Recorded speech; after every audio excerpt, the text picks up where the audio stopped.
I think we all have this innate desire to return to nature. Whether you know it or not, humans will become depressed, will get angry, will go insane if we're not allowed to come into contact with plants or the sun. That's why when you're in school, you're just sitting there staring outside the window. You want to be outside. So when you're finally outside, on the playground, in the quad, a sitting area, a bench, anything, you're a lot happier. You're around plants, you're in the sun. And I think that being surrounded by nature, being in that kind of environment, that is the mindset that Eric Barron had when he came up with the idea for Stardew Valley.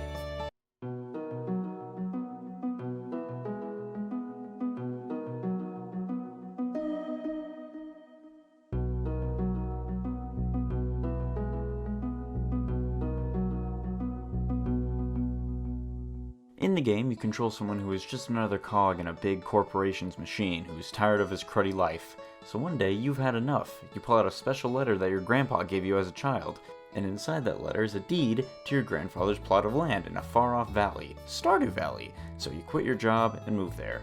After that, the story of the game pretty much stops. You meet the locals as you show up, you set up your farm, and after that, you're on your own. The corporation you tried to get away from, Joja, has seeped its way into the valley as well. Think of them as a Walmart or Amazon type corporation. They're all bad. They're slimy, soul-sucking, terrible. You're gonna want to get away from that and escape to the valley. They may be in Pelican Town too, but don't let them stop you from returning to nature. Morris is always watching. All my friends had this game already and would occasionally play it without me, obviously. Even though Jabroni bought it for me, I didn't play it as soon as he did. I was busy with work, and at the time I was probably about 5 or 6 days out of the week, what with winter break going on. This game came to me at a special time in my life, and I don't mean to get all mushy and personal or anything like that. If I didn't have this game, I probably would have fell into a pretty deep depression. It wasn't until I heard the news from my mom that my great-uncle had died that I realized how important this game was. I settled down and told myself I would play it, and from the moment I turned the game on, it hit me somewhere. From the simple music that feels like it's calling you home to the pleasing graphics, there's something about it that pulled me into its world. I related pretty hard to the plot, especially since it starts with your grandpa dying and how close you two are. Seeing as how I had just lost my uncle, this really got to me. And believe it or not, I actually almost turned the game off. But I went through it, and the Mills farm was born. Going into gameplay, you start by creating your own character, and I obviously went for the look that I'm always associated with, but I was pleasantly surprised to see Chrono's hairstyle from Chrono Trigger. It's clear that Eric was a pretty big fan of the classics. As I'm writing this script, I've spent about 65 hours in Stardew Valley, meeting the townspeople, fishing, farming, and mining. Unlike Animal Crossing, each day is set and does not happen in real time. Each day in-game only lasts about 12 to 13 minutes, so it's up to you to manage your time. Want to spend a day talking to people? Go for it. Would you rather hunt for supplies or go fishing? The choices are yours, and yours alone. This can also have its downsides, because 1 hour in-game is only roughly 40 seconds in real life, so it can lead to some really narrow, on-the-wire escapes. Because once it hits 2 a.m., it's game over. The day ends automatically, and if you aren't in your house and you pass out somewhere else, then you lose about 10% of your total cash and a few random items. This can be really infuriating because it feels like it goes by way faster than it should. Barely not getting to your house after a long walk from the mines or from the beach are super frustrating. But even with those complaints, it didn't stop me from pouring my time and hours into the game. In those 60 hours, I've spent 1 year in Stardew Valley and living in the game's central hub of Pelican Town, where all the townspeople live.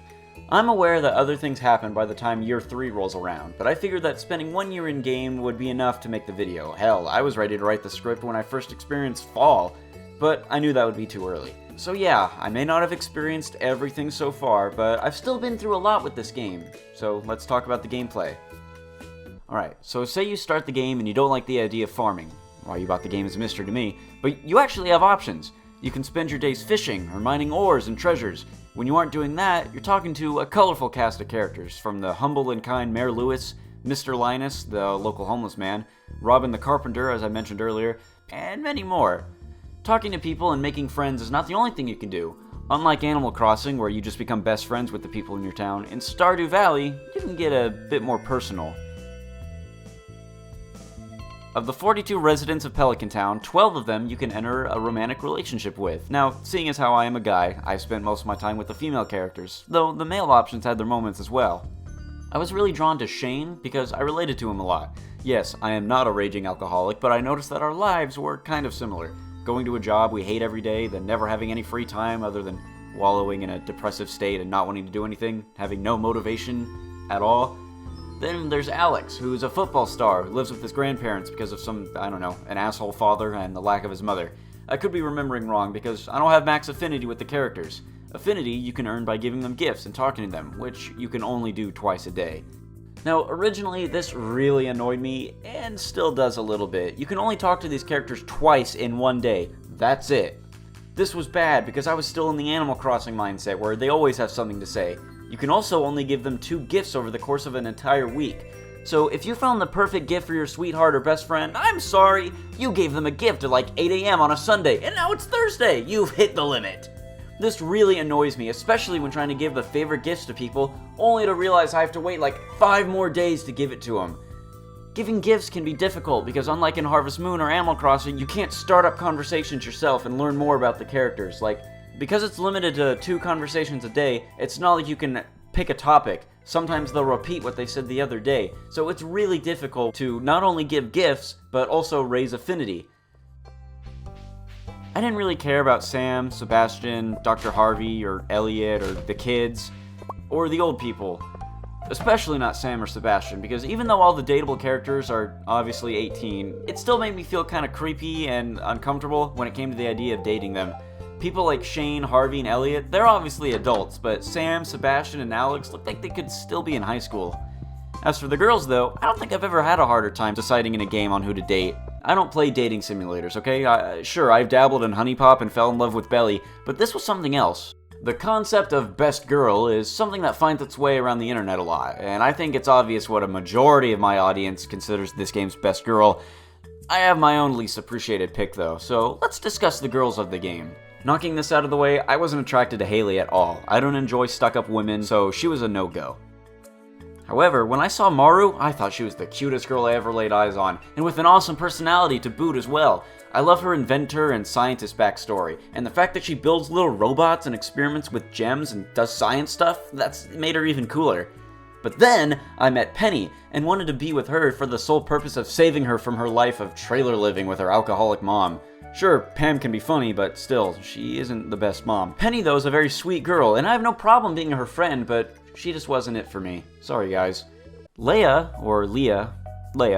was a character I ignored for the longest time, but her artsy, go-getter, do-it-yourself kind of nature seriously grew on me, and I loved seeing her go from a shun-in introvert to a thriving artist.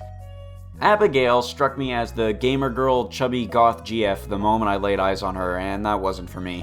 I do love her poster of Chrono in her bedroom, though, another great nod to that game. I think she's a fun character, and I love how she wants to do things like explore the mines or try magic, but she's just a little too cliché for me. I think you all know who's left.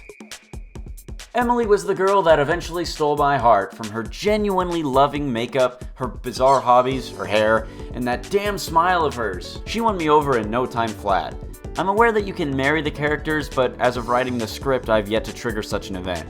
Though I do know that if you get 10 hearts with every girl, a special event will occur, and only happens once per save file. Just gotta remember to have my lucky rabbit's foot when I do. Once you get married, your significant other will move into your house, but only if you've upgraded it at least once. You upgrade your house by gathering materials and saving gold, and then taking all that stuff to Robin. It's a minor inconvenience that you can't just pay her the money. No, you gotta give her all the materials too. What's she do all day other than stand behind her counter and then dance at Pierre's house, huh? How do you sustain yourself? What's your source of income? Like I mentioned earlier, farming is a major aspect of the game, and whether or not you choose to do it, there's always something for you to do. There's a wide variety of crops, from parsnips to pumpkins, fruits, veggies, nuts, mushrooms, the whole 9 yards of harvesting. Don't forget to water your crops every day, though. Think of them as your flowers in Animal Crossing, but there's no ordinances to keep them watered automatically for you. If you let your crops die, then you're letting your money die, and you're gonna need it, especially if you want those house upgrades or buying better tools.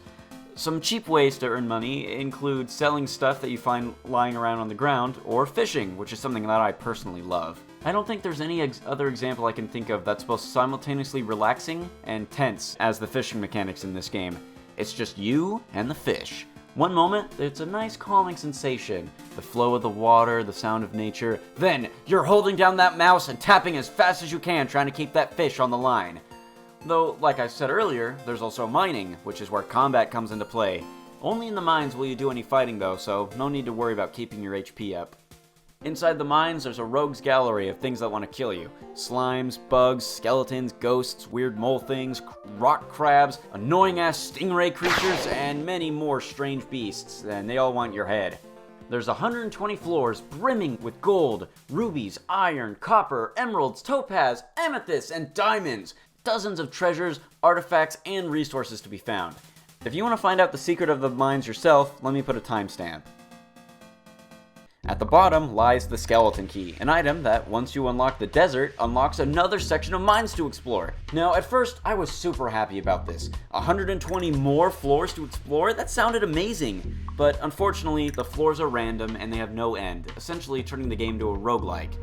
I don't play this game for that, and I don't enjoy roguelikes. And it's not enough just to kill you when you lose all your HP. No, you can't just get booted back to the mines either. No, you get sent all the way back to the hospital, making the trip of a 500 gold to the desert completely pointless. Then you lose 1,000 gold and a random amount of your items. That's total bullshit and almost unfair. So I hope you didn't plan anything else before you went to the desert, because if that happens, you're better off resetting and trying the day again. Now, I wouldn't be so upset if that happened in the normal mines, but it doesn't. If you lose all your health there, you start at the beginning of the mine. Sure, you still lose some money in your items, but it's possible to go recover them. It's disappointing, yeah, but it's still feasible to recover from that. And I found this reward to be not much of a reward, and totally not worth exploring all 120 floors. Sure, you get obvious treasures, but is it really worth it? The only other thing the skeleton key unlocks is some stupid Junimo kart game, which has really bad controls and will totally reset you if you lose, so don't make too much progress. It's not worth it. Some things that I've done in my year in Pelican Town were upgrade my house, build a barn and coop, along with adopting some animals. I have 2 chickens named Spaghetti and Peppino, and I also have a calf named Alf. I've also been dating Emily, was disappointed that you can't date the MILF when I met her husband Kent, and restored all but one of the community center's many projects. The community center is unlocked for you by Mayor Lewis, and after meeting a wizard, it's your duty to restore it to its former glory. Or you couldn't. You could just sell it to JoJo Corporation and have them bulldoze that place and build a movie theater. But why suck the life out of the town? No, you want to restore the community center. You do this by completing bundles for Junimos, little magic characters that use their powers to help you out in return for helping them out. Think of them as the spirits or guardians of Pelican Town in all of Stardew Valley. The bundles can include you picking stuff off the ground, growing 5-star crops, going fishing, mining ores, or just paying boatloads of cash, so save up.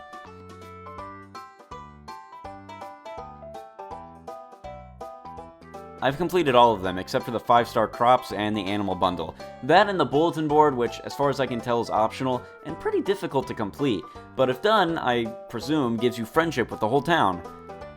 Other than that, I've restored the bus system, went to the desert, fixed the minecarts, fixed the bridge to the outdoor quarry, got a golden scythe, a golden pumpkin, made friends with a lot of people and had an impact on their lives. I've participated in seasonal festivals, beat Willie at his own game of ice fishing, and rescued Mayor Lewis's purple shorts.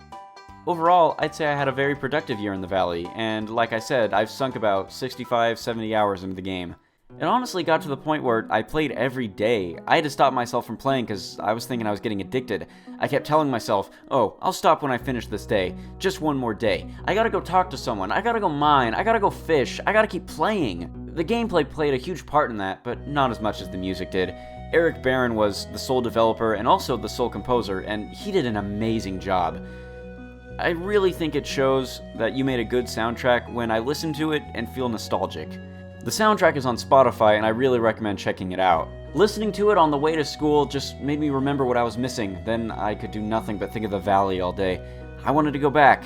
If there's any other video game world I could think to live in other than Animal Crossing, I think it's Stardew Valley.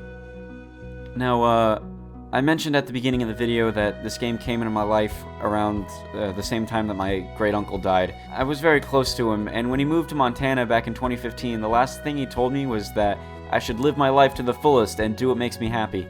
He told me that if I ever needed a place to go when things turned out bad was to come come over there to him, because there'd always be a place for me in his home. He was a great man, and this game really made me think of him. He returned to nature to live his life, same as your character does, and I think that's something that everyone should want and aspire to have. If there's anything that this video has conveyed, if there's any point I'm really trying to get across, it's play the game. You can get it on Xbox, PS4, Nintendo Switch, and Steam, and that includes mod support. So play Stardew Valley, because really it's an escape that I think we could all use sometime.